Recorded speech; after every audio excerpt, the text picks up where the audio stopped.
بسم اللہ الرحمن الرحیم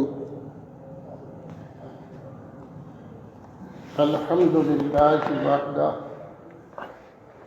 والصلاة والسلام علی من لا نبی بعدہ فقد قال اللہ سبحانہ وتعالی فأعوذ باللہ من الشیطان الرجیم بسم اللہ الرحمن الرحیم وَقُلْ لِعِبَادِي يَقُولُوا الَّتِي هِيَ أَحْسَنُ إِنَّ الشَّيْطَانَ يَنزَغُ بَيْنَهُمْ إِنَّ الشَّيْطَانَ كَانَ لِلْإِنسَانِ عَدُوًّا مُبِينًا وقال النبي صلى الله عليه وسلم اذا تبايعتم بالعينة واخذتم اذناب البقر ورضيتم بالدرع وتركتم الجهاد سلط الله عليكم ذلا لا ينزعه حتى ترجعوا الى دينكم او كما قال عليه الصلاة والسلام۔ بزرگان محترم، اللہ تبارک و تعالی نے حضرت آدم علیہ السلام کو پیدا فرما کر انسانیت کے سلسلے کو جاری فرمایا اور انسانوں کی رشد و ہدایت کے لیے، صلاح و فلاح کے لیے حضرات انبیاء کرام علیہم السلام کا سلسلہ جاری فرمایا۔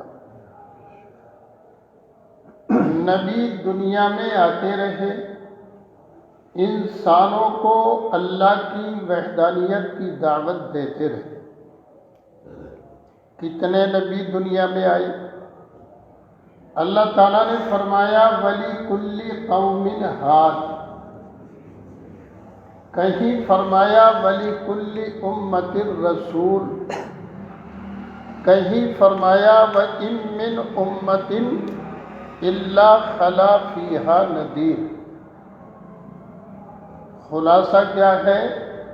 اللہ تعالیٰ نے ہر قوم کے اندر نبی بھیجے، ہر قوم کے اندر رسول بھیجے، ہر امت کے اندر نبی بھیجے۔ اتنا ہی نہیں، ہر نبی کی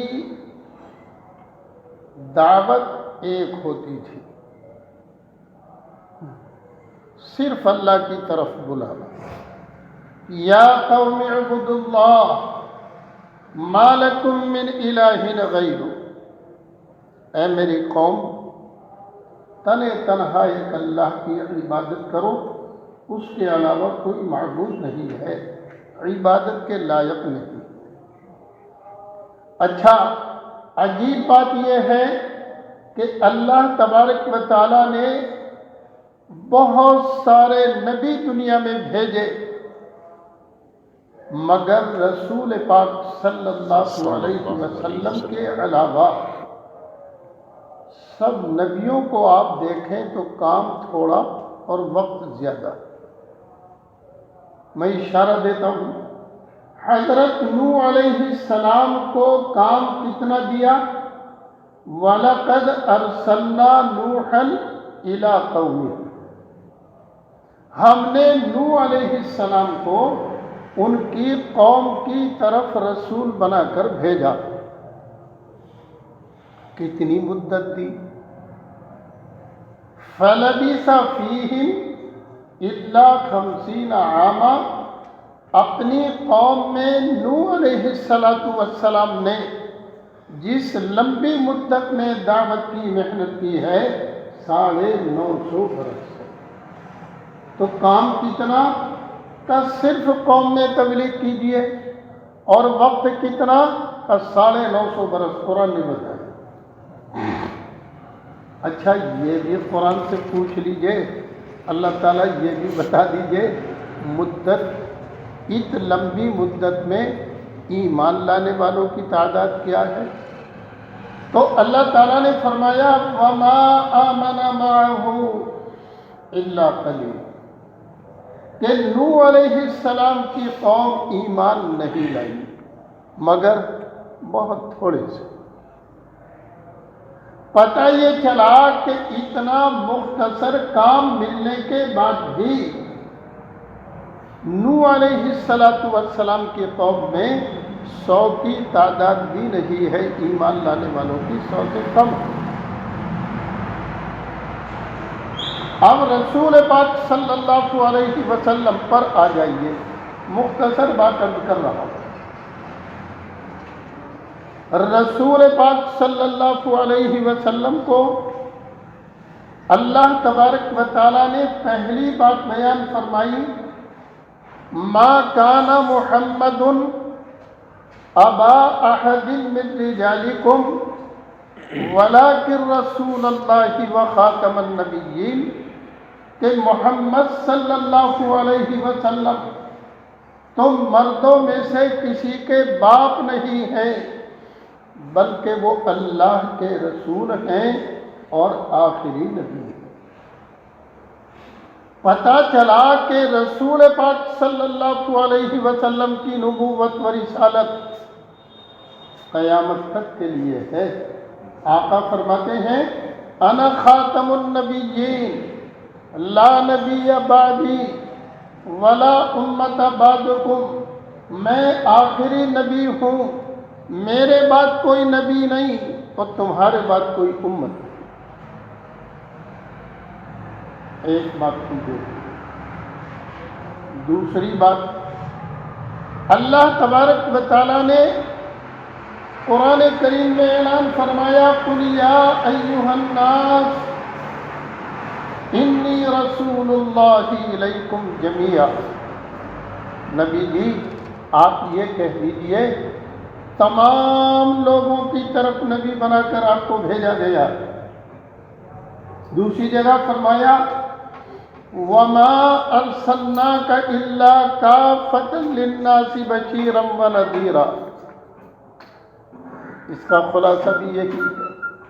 اور تیسری جگہ فرمایا لِيَكُونَ لِلْعَالَمِينَ نَذِيرًا، اللہ تعالیٰ نے فرمایا کہ آپ کو صرف مکے اور مدینے کا نبی نہیں بنایا، بنو ہاشم کا نبی نہیں بنایا، بلکہ تمام عالموں کے لیے نبی بنا کر آپ کو بھیجا گیا۔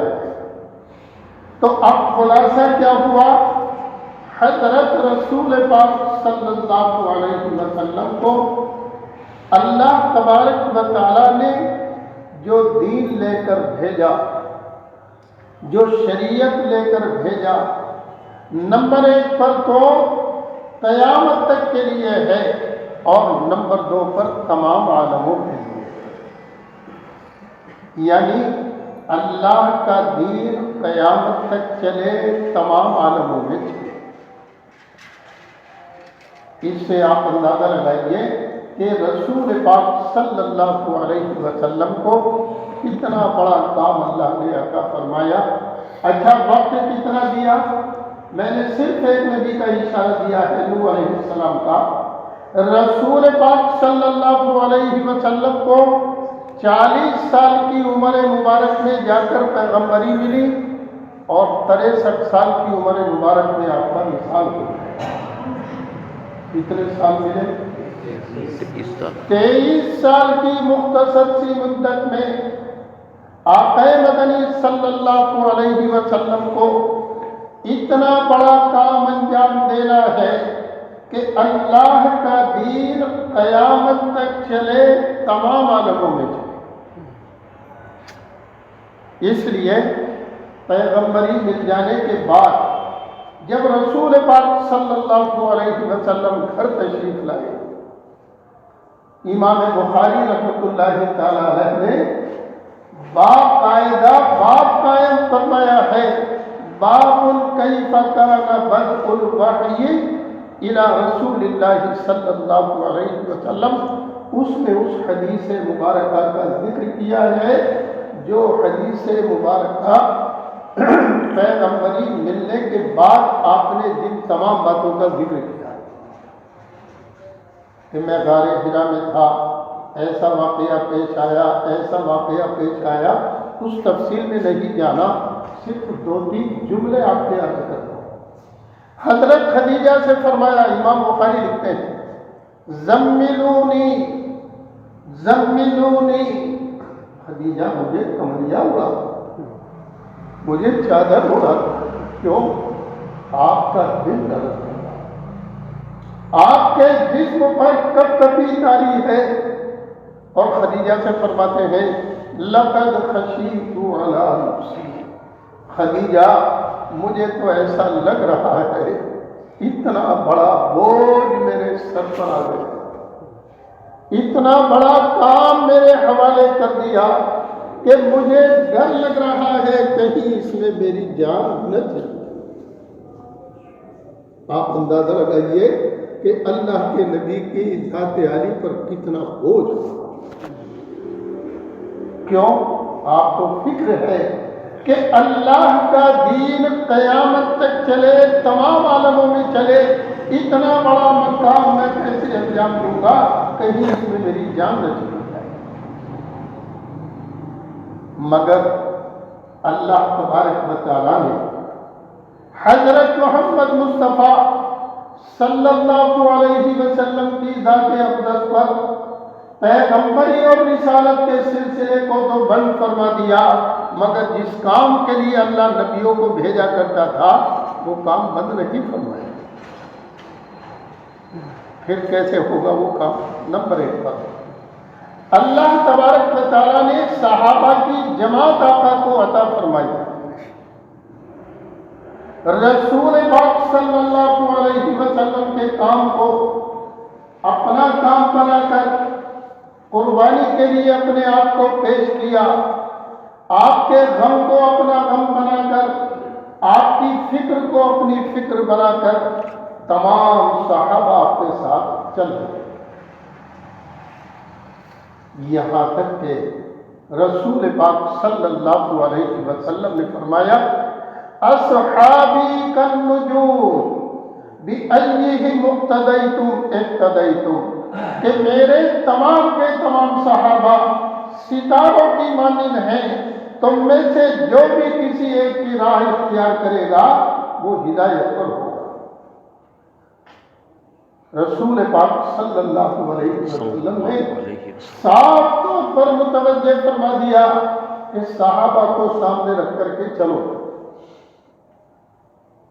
ایک جگہ رسول پاک صلی اللہ علیہ وسلم نے فرمایا، ترکت فیکم امرین لن تضلوا ما ان تمسکتم بہما کتاب اللہ و سنتی۔ یوں فرماتے میں تمہارے درمیان میں 2 چیزوں کو چھوڑ کر جا رہا ہوں، اگر دونوں کو مضبوطی کے ساتھ پکڑے رہو گے لن تضلوا، ہرگز گمراہ نہیں ہوگے۔ لفظ لن عربی زبان میں نفی کی تاکید کے لیے آتا ہے، تو اللہ کے نبی نے فرمایا لن تضلوا، ہرگز گمراہ نہیں ہوگے۔ کب تک؟ ما ان تمسکتم بہما، جو 2 چیزوں کو میں چھوڑ کر جا رہا ہوں جب تک ان کو مضبوطی کے ساتھ پکڑے رہو گے۔ نمبر 1 پر اللہ تعالیٰ کی کتاب، اور نمبر 2 پر سیرت مصطفیٰ، کتاب و سنت۔ قرآن مقدس کو سمجھنا چاہتے ہو تو سیرت مصطفیٰ کو سمجھو، اور سیرت مصطفیٰ سمجھنا چاہتے ہو تو قرآن مقدس کو دیکھو۔ اس لیے اللہ کے نبی نے متوجہ فرما دیا، کیونکہ آقا کی نظر قیامت تک ہے، اللہ کا دین قیامت تک کیسے چلے، مجھے بھی ایک دن دنیا سے چلا جانا ہے، اور ایک وقت آئے گا صحابہ بھی چلے جائیں گے، تو کیسے اللہ کا دین قیامت تک چلتا رہے اور باقی رہے۔ رسول پاک صلی اللہ علیہ وسلم کے سامنے پوری قیامت تک کے آنے والی انسانوں کی صلاح و فلاح اور رشد و ہدایت کا مسئلہ. تو اس لیے میں نے عرض کیا نمبر 1 پر صحابہ کا پتہ دیا، نمبر 2 پر کتاب و سنت کا پتہ دیا، اور حضرت عبد الرحمن بن مسعود رضی اللہ تعالیٰ عنہ نے صحابہ کے بارے میں عجیب بات ارشاد فرمائی. یوں فرماتے ہیں من کان مستنا فلیستن بمن قد مات فإن الحي لا تؤمن عليه الفتنة أولئك أصحاب محمد كانوا أفضل هذه الأمة أبرها قلوبا وأعمقها علما وأقلها تكلفا اختارهم الله بصحبة نبيه ولإقامة الدين فاعرفوا لهم فضلهم واتبعوهم على أثرهم وتمسكوا بما استطعتم من أخلاقهم وسيرهم فإنهم كانوا على الهدى المستقيم.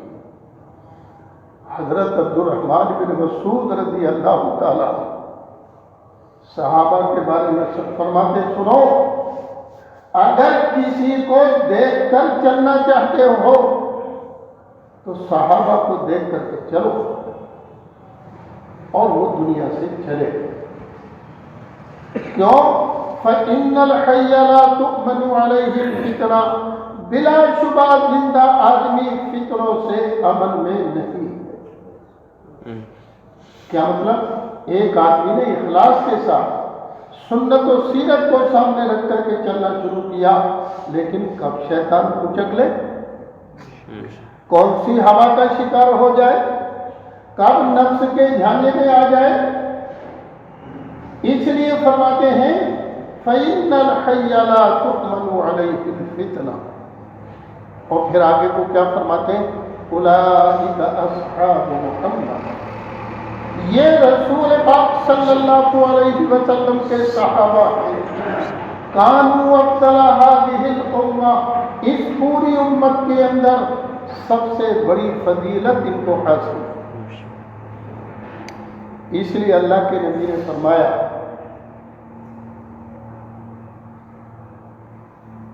لا تتخذوهم غرضا من بعدی من احبهم فبحبی احبهم ومن ابغضهم فببغضی ابغضهم. میرے بعد میرے صحابہ کو نشانہ مت بنانا. جو آدمی صحابہ سے محبت کرتا ہے میری محبت کی وجہ سے محبت کرتا ہے، اور جو ان سے بغض رکھتا ہے مجھ سے بغض رکھنے کی وجہ سے بغض رکھتا ہے. معمولی بات نہیں صحابہ کی شان میں کچھ سمجھنا، معمولی کوئی گستاخی کر دینا انتہائی خطرناک. اللہ اس سے حفاظت فرمائے. اس لیے فرماتے ہیں افضل هذه الامہ، اس پوری امت میں سب سے بڑی فضیلت ان کو حاصل. مقام صحابہ مستقل ایک بڑی دولت اور سرمایہ. اور اگلی بات فرماتے ہیں ابرها قلوبا، اگر ان کے دلوں کو دیکھو بے انتہا نے بہت نیک ان کے دل. یہاں تک کہ قرآن مقدس نے صحابہ کے ایمان کا تقدس، صحابہ کے اعمال کا تقدس، صحابہ کے اخلاص کا تقدس، صحابہ کے تقوی کا تقدس، تمام چیزوں کا تقدس قرآن کریم نے بیان کیا. اولئک الذین امتحن اللہ قلوبهم للتقوی. اللہ تعالیٰ فرماتا ہے یہی ہے وہ صحابہ جن کے دلوں کا تقوی کے اعتبار سے اللہ نے امتحان لے دیا اور وہ پاس ہو گئے. کیوں؟ اگر پاس نہ ہوتے لہم مغفرۃ واجر عظیم، یہ جملہ اللہ کیوں پڑھا؟ اور دوسری جگہ اللہ تعالیٰ نے فرمایا وَأَلْزَمَهُمْ كَلِمَةَ التَّقْوَى وَكَانُوا أَحَقَّ بِهَا وَأَهْلَهَا. تقوی نے صحابہ کو لازم پکڑ لیا. تقوی کا کلمہ صحابہ کے لیے لازم. کیا مطلب؟ جیسے برف ہو ٹھنڈا نہ ہو، برف کے لیے ٹھنڈا ہونا لازم. آگ ہو گرم نہ ہو، جلانے والی نہ ہو، جیسے آگ کا گرم ہونا اور جلانے والی ہونا لازم، اسی طریقے پر صحابی ہو متقی نہ ہو، یہ ہو نہیں سکتا. یعنی تقویٰ صحابی کے لیے لازم، یہ اللہ تعالیٰ نے بیان کیا.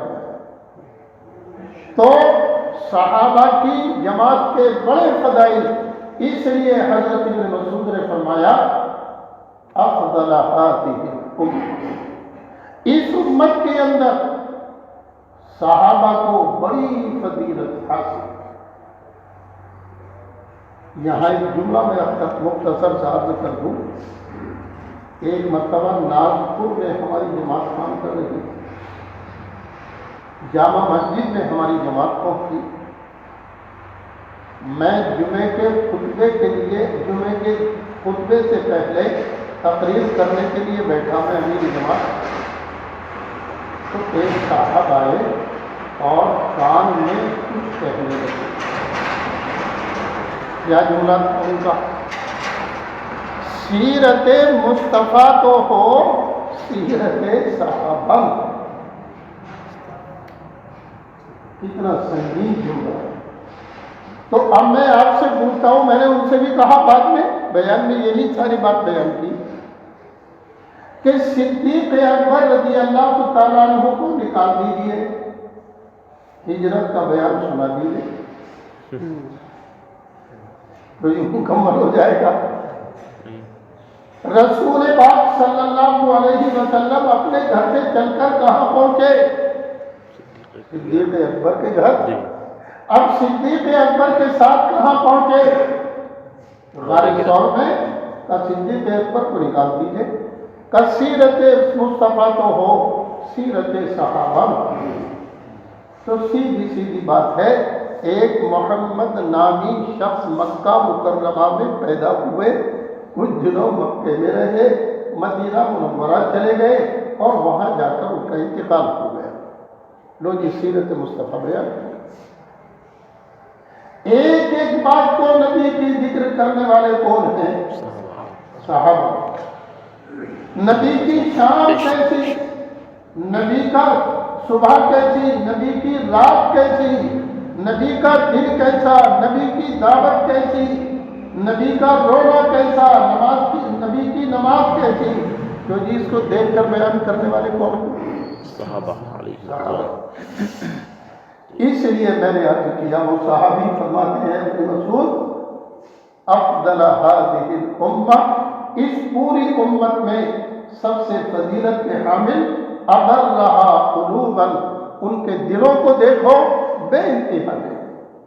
وہ آمتها علما، اگر علم کو دیکھو تو بڑا ہے، نبی سے سیکھا ہے، نبی کی فیض اور نبی کی صحبت کا اثر ہے. امام الانبیاء کی ایک ایک اثر کو بیان کرنے والے صحابہ، اور بیان ہی نہیں، آپ کی ایک ایک ادا پر عمل کرنے والے صحابہ.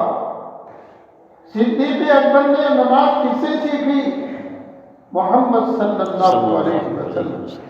ابن زبیر نے نماز کس سے سیکھی؟ صدیق اکبر. الغرض یوں فرماتے ہیں ابر رہا قلوباً، ان کے دلوں کو دیکھو بہت نے. وَآمَتَهَا عِلْمًا، اگر ان کے علم کو دیکھو بڑا گہرا علم ہے صحابہ کا. اس تفصیل میں اس وقت جانے کا وقت نہیں ہے. اور زندگی کو دیکھو اقلها تکلفاً، کا زندگی ایک در سیدھی. حضرت عمر رضی اللہ تعالیٰ خطبہ دینے کے لیے ممبر پر جا رہے ہیں. علماء لکھتے ہیں کہ کرتے میں پیوند لگے ہوئے، 12 پیوند لگے ہوئے. ایک غلام ذکر کرتا ہے ایک مرتبہ حضرت عمر کی خدمت میں پہنچا، میں نے درباری سے اجازت لی، پہنچ گیا تو دسترخوان بچھا ہوا ہے، مجھ سے کہنے لگے آ جاؤ کھانا کھا لو۔ کا اتنا موٹا کھانا تھا کہ میں کھا نہیں سکا، نگلا نہیں جا رہا۔ وَأَقَلَّهَا تَكَلُّفًا، کا تکلف نام کی کوئی چیز نہیں، ایک دم سیدھی سادی زندگی، چونکہ آقا کی زندگی بھی سیدھی سادی۔ اور اگلا جملہ فرماتے ہیں فَعَرِفُوا لَهُمْ فَضْلَهُمْ، ان تمام اعلی صفات کو دیکھو اور صحابہ کی فضیلت، ان کا مقام، ان کے مناقب، اس کو پہچانو۔ وَاتَّبِعُوهُمْ عَلَىٰ أَثَرِهِمْ، اور ان کے نقش قدم پر چلو۔ وَتَمَسَّكُوا بِمَا اسْتَطَعْتُم مِّنْ أَخْلَاقِهِمْ وَسِيَرِهِمْ، اور مضبوطی کے ساتھ ان کے اخلاق کو پکڑو اور ان کی زندگی کو مضبوطی کے ساتھ پکڑو۔ جو پکڑ لے گا وہ صراط مستقیم پر پہنچ جائے گا۔ کیوں؟ فَإِنَّهُمْ كَانُوا عَلَى الْهُدَى الْمُسْتَقِيمِ، کہ وہ صراط مستقیم پر تھے۔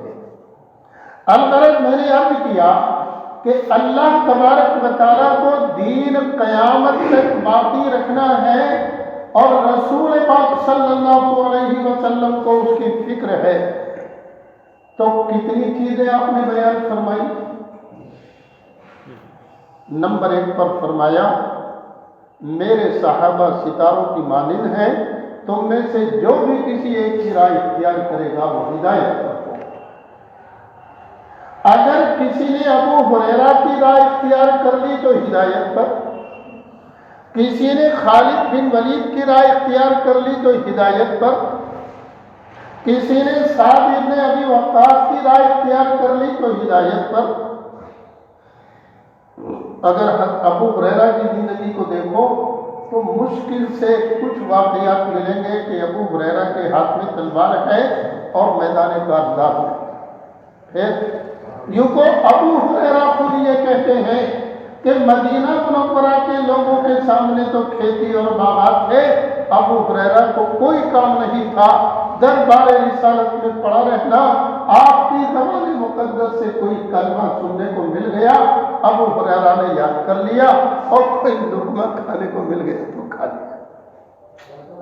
اس لیے محدثین فرماتے ہیں 5374 احادیث ہیں جن کو ابو ہریرہ نے ذکر کیا ہے۔ اللہ، آپ انداز لگائیے۔ الغرض میں نے عرض کیا کہ اللہ تبارک و تعالیٰ نے صحابہ کو رسول پاک صلی اللہ علیہ وسلم کی صحبت کے لیے اور اپنے دین کو مستحکم کرنے کے لیے منتخب کیا ہے۔ تو صحابہ انتخاب خدا بندی ہیں، اللہ نے منتخب فرما کر رسول پاک صلی اللہ علیہ وسلم کو عطا فرمایا، اور ہمارے لیے کیا فرما دیا؟ اصحابی کالنجوم بأیہم اقتدیتم اہتدیتم، کہ میرے تمام کے تمام صحابہ ستاروں کی مانند ہیں، تم میں سے جو بھی کسی ایک کی رائے اختیار کرے گا وہ ہدایت پر۔ اچھا، عجیب بات یہ ہے کہ رسول پاک صلی اللہ علیہ وسلم کے سامنے میں نے عرض کیا کہ اللہ کا دین قیامت تک چلے، تمام عالموں میں چلے۔ آپ کے ذہن میں ہے کہ صحابہ 100 سال یا 150 سال تک باقی رہیں گے؟ کب تک باقی رہیں گے؟ اور امت چل رہی ہے قیامت تک کے لیے۔ تو اب اگر صحابہ چلے گئے، تابعین چلے گئے، تبع تابعین چلے گئے، تو پھر امت کی نگہبانی کون کرے گا؟ امت کے دین کی حفاظت کا انتظام کون کرے گا؟ امت کا ایمان سالم رہے، امت اپنے دین اور ایمان کو سلامت رکھے اور جنت تک چلی جائے، اس کو کون کرے گا؟ تو سنیے، حضرت رسول پاک صلی اللہ علیہ وسلم نے فرمایا العلماء ورثۃ الانبیاء، العلماء ورثۃ الانبیاء، کہ علماء نبیوں کے وارث ہیں۔ تو جو قیامت تک امت آتی رہے گی، اس امت کی ذمہ داری ہے کہ اپنے اپنے زمانے کے جمہور علماء سے مل کر ان کے رائے مشورے سے چلتا ہے، ورنہ خطرہ ہے۔ یہ پرفتن دور حضرت مولانا عبدالرحیم صاحب رحمۃ اللہ علیہ کبھی کبھی فرمایا کرتے تھے، مولوی شریف صاحب یہ قحط الرجال، قرآن کریم نے کہیں کہیں لفظ رجال بولا، یعنی اللہ کے خاص بندے جن پر اللہ کا انعام ہوا۔ تو حضرت فرمایا کرتے تھے کہ یہ زمانہ قحط الرجال کا ہے، لوگوں کا ملنا مشکل ہو رہا ہے، عباد اور رجال کا ملنا مشکل ہو رہا ہے، کسی کو بھی شیطان اچک لیتا ہے، کسی کے بھی جال میں، کوئی بھی نفس کے جال میں آ جاتا ہے۔ تو اس لیے اللہ کے نبی نے فرمایا علماء العلماء ورثۃ الانبیاء، کہ علماء نبیوں کے وارث ہیں۔ قرآن مقدس نے کہا انما یخشی اللہ من عبادہ العلماء، اللہ تعالیٰ فرماتا ہے کہ اللہ کے بندوں میں سے اللہ سے اصل میں ڈرنے والے علماء امت۔ ہر زمانے میں تھوڑا تھوڑا اشارہ دیتا ہوں، حضرت امام بخاری رحمۃ اللہ تعالیٰ علیہ کی پیدائش 193 میں جمعے کے دن 13 شوال کو جمعے کی نماز کے بعد پیدا ہوئے امام بخاری۔ ادھر جمعہ رمضان المبارک کا مہینہ، ادھر حج کے مہینے شروع، دونوں مہینے مبارک مہینے، کیوں جی جمعہ رمضان میں مبارک مہینہ، مبارک مہینوں کے درمیان میں حضرت امام بخاری پیدا ہوئے۔ ان کے والد بڑے محدث تھے۔ اب تھوڑے دنوں میں امام بخاری رحمۃ اللہ علیہ نے پڑھنا شروع کیا، لمبی تفصیل میں نہیں جانا، ذرا سا اشارہ دے رہا ہوں۔ حالات یہ پیدا ہوئے کہ کم عمری ہی میں علم حدیث سے ایسا شغف، ایسا تعلق کہ علم حدیث کے یاد کرنے میں لگے۔ علماء لکھتے ہیں 1080 استادوں سے امام بخاری رحمۃ اللہ علیہ نے علم حدیث حاصل اور 6,02,000 حدیثیں زبانی یاد کر۔ اب 6 لاکھ حدیثوں میں سے دماغ میں آئی کہ کوئی کتاب تیار کر دوں علم حدیث کی، تو اب حدیثوں میں چھان بین کر کے 5 لاکھ حدیثیں ایک طرف اور 1 لاکھ حدیثیں ایک طرف۔ اب بخاری لکھنی ہے تو کیا کریں، کہاں پہنچے، کئی جگہ قیام کیا، اخیر میں مکہ المکرمہ تشریف لے گئے اور مکہ مکرمہ میں قیام کر لیا۔ یا تو غسل کرتے، نہیں تو وضو کرتے، حرم پاک میں تشریف لے جاتے، بیت اللہ کا طواف کرتے، اس کے بعد 2 رکعت تحیۃ الطواف وہ ادا کرتے اور اللہ تعالیٰ سے دعا کرتے۔ پھر جس حدیث مبارکہ کا قلب میں انشراح ہو جاتا بخاری شریف کو لکھ دیتے۔ علماء لکھتے ہیں 7,375 احادیث پر امام بخاری رحمۃ اللہ علیہ نے بخاری شریف لکھی۔ تو کیوں جی 7,000 کا مطلب کیا ہو گیا، 14,000 تو رکعتیں پڑھی۔ جس کتاب کے لکھنے میں بیت اللہ کا طواف اور 14,000 رکعتیں امام بخاری رحمۃ اللہ تعالی علیہ نے پڑھی، اب فرماتے ہیں جعلتہ بینی و بین اللہ حجۃ، بخاری شریف کو میں نے اپنے اور اپنے اللہ کے درمیان حجت بنایا۔ علماء لکھتے ہیں 23 سال تک امام بخاری رحمۃ اللہ علیہ نے بخاری شریف پڑھائی اور 90,000 شاگردوں کو بخاری شریف پڑھائی۔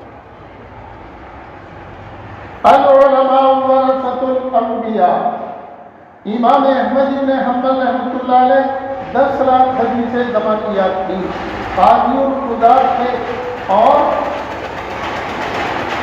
کتنا خلق قرآن ایک مسئلہ کا ہو گئے، وہ ایک علمی اور لمبی داستان ہے۔ بادشاہ معتصم باللہ ان کے مقابلے پر آ گیا اور اٹھا کے جیل میں ڈال دیا۔ جیل خانے سے دربار میں لایا جاتا، پیروں میں بیڑیاں پڑی ہوئی ہیں، اور امام صاحب جیل سے مجرم کی طریقے پر دربار میں آ رہے ہیں۔ راستے میں دونوں طرف جلاد بیٹھے، تلواروں کی چمک دکھا رہے، اور وہ جلاد کہہ رہے ہیں یا تم نعرہ بدل دیجئے ورنہ یہ تلوار ہے اور آپ کی گردن۔ بادشاہ کے قریب جا کر کے بیٹھ گئے، علماء بھی موجود ہیں، گفتگو شروع ہو گئی، یعنی گرا ہو رہی ہے۔ امام صاحب فرماتے ہیں کتاب و سنت کو پیش کرو، مان جاؤں گا۔ ماننے کے لیے تیار نہیں ہوئے، پھر جیل میں بھیج دیا، سزا کا اضافہ ہو گیا۔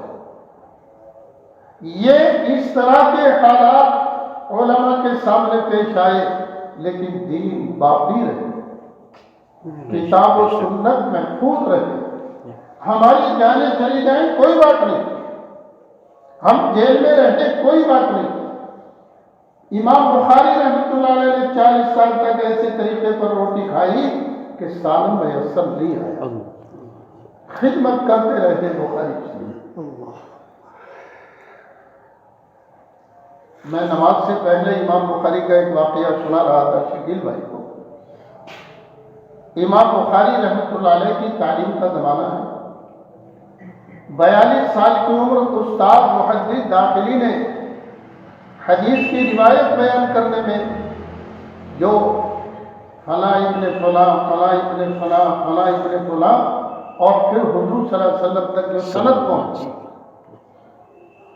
اس سند میں غلطی کر دی استاد نے۔ امام بخاری بول پڑے کہ یہ جو زبیر کا نام آپ نے لیا ہے یہ اس حدیث کی سند میں موجود نہیں ہے۔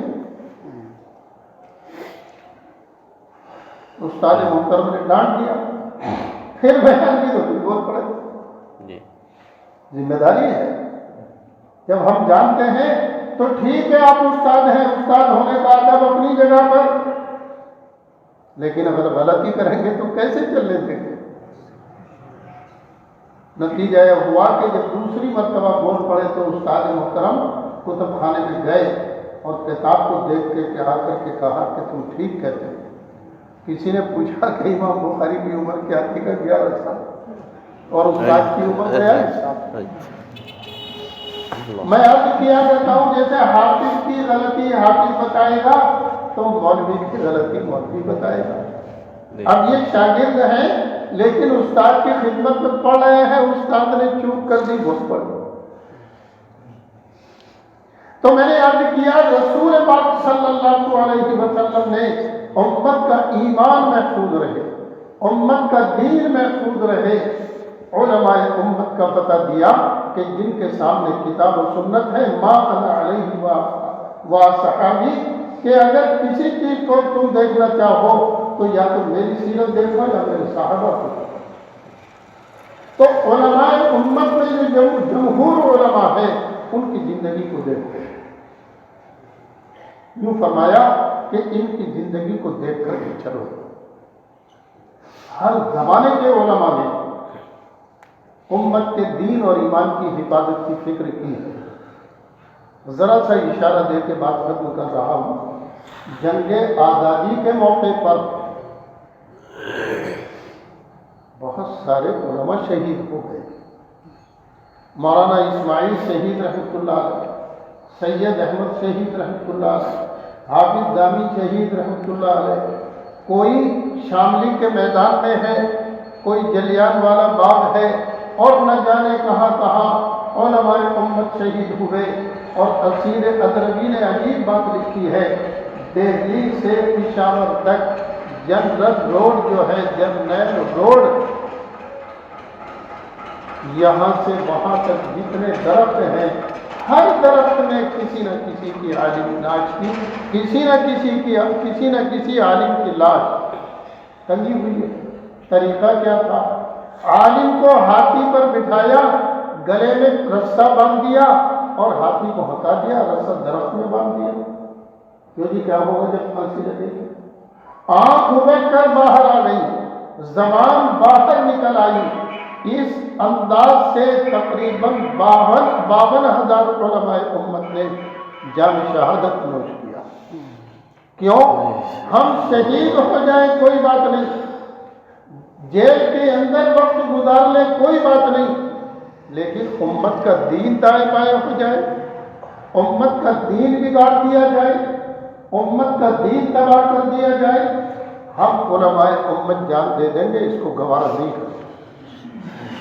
اللہ تبارک و تعالیٰ نے ان کی جانوں کی شہادت کو قبول فرمایا اور ان کے نتیجے میں ایسے امت علماء عطا فرمائے جنہوں نے آج تک اس کی فکر کی ہے کہ دین محفوظ رہے، ایمان محفوظ رہے، کتاب و سنت محفوظ رہے۔ حضرت مولانا الیاس صاحب رحمۃ اللہ علیہ نمبر 1 پر 7 سال کی عمر میں حضرت مولانا رشید احمد گنگوہی کی خدمت میں پہنچ گئے۔ وہ خلیفہ ہیں حاجی امداد اللہ مہاجر مکی کی، اور 10 سال ان کی خدمت میں رہے۔ 10 سال کے بعد دارالعلوم کے پہلے شاگرد حضرت مولانا محمود الحسن نور اللہ مرکزہ، جن کو شیخ الہند کے نام سے یاد کیا جاتا ہے، ان کی شاگردی میں چلے گئے۔ اور حضرت مولانا خلیل احمد امبیڈوی رحمۃ اللہ علیہ، جو شیخ کے بھی شیخ ہیں، ان سے تربیت حاصل کی، انہوں نے مولانا الیاس صاحب کو خلافت دی۔ سن 1924 میں اتنی قید و بند کے بعد علماء امت سے مشورہ کیا، ایک طرف مفتی کفایت اللہ ہیں، ایک طرف مولانا ظفر احمد تھانوی ہیں، ایک طرف مولانا عبدالقادر رائے پوری ہیں، ایک طرف مولانا زکریا صاحب سہارنپوری ہیں۔ اتنے بڑے بڑے علماء کے ذریعے سے مشورہ کر کے کام شروع کیا، اور کام کو شروع کرتے ہوئے یہ فرمایا کہ اگر میں کام کتاب و سنت کے مطابق کر رہا ہوں، تم لوگ میرا تعاون کرو، اور اگر میرا کام کتاب و سنت کے خلاف ہے تو یہ چھری رکھی ہوئی ہے، ایسا شخص واجب القتل ہے تو قتل کر دیا جائے۔ آپ اندازہ لگائیے، مولانا الیاس صاحب رحمۃ اللہ علیہ نے جب کام شروع کیا تو علماء امت کے مشورے سے، ان کی رائے سے، فضائل اعمال میں شروع میں لکھا ہوا ہے۔ حضرت مولانا زکریا صاحب رحمۃ اللہ علیہ سے بار بار اصرار کے بعد فضائل اعمال لکھی گئی، شیخ نے لکھی، فلاں کتاب فلاں کی رائے سے، فلاں کتاب فلاں کی رائے سے۔ اب اس کو دیکھو تو حکایات صحابہ کے بعد فضائل نماز، فضائل ذکر، فضائل تبلیغ، فضائل رمضان، فضائل زکوٰۃ، فضائل حج، 5 اسلام کے بنیادی ارکان فضائل اعمال میں موجود ہیں۔ دونوں کتابیں آپ پڑھو، ہمیں منتخب سے انکار نہیں، لیکن فضائل اعمال بزرگوں کے مشورے سے لکھی گئی ہے اس کتاب کے اندر جو، اور مولانا الیاس صاحب نے اس کو شروع کیا، مولانا یوسف صاحب نے دوسری کوئی کتاب شروع نہیں کی، مولانا انعام صاحب نے دوسری کوئی کتاب شروع نہیں کی کہ بھئی فضائل اعمال پڑھو۔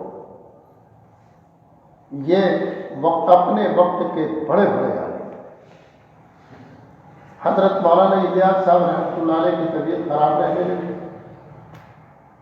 مولانا مفتی کفایت اللہ صاحب، مولانا ظفر احمد تھانوی، مولانا زکریا صاحب رحمۃ اللہ علیہ، ان حضرات سے کہا بھئی میں تو بیمار رہنے لگا، یہ 6 آدمی میرے اعتماد کے ہیں، مولانا انعام صاحب، مولانا یوسف صاحب، حافظ مقبول صاحب، اور 3 آدمی اور ہیں کہ یہ 6 آدمی میرے اعتماد کے ہیں، ان میں سے تم مشورہ کر کے جسم چاہو میرا خلیفہ بنا دو۔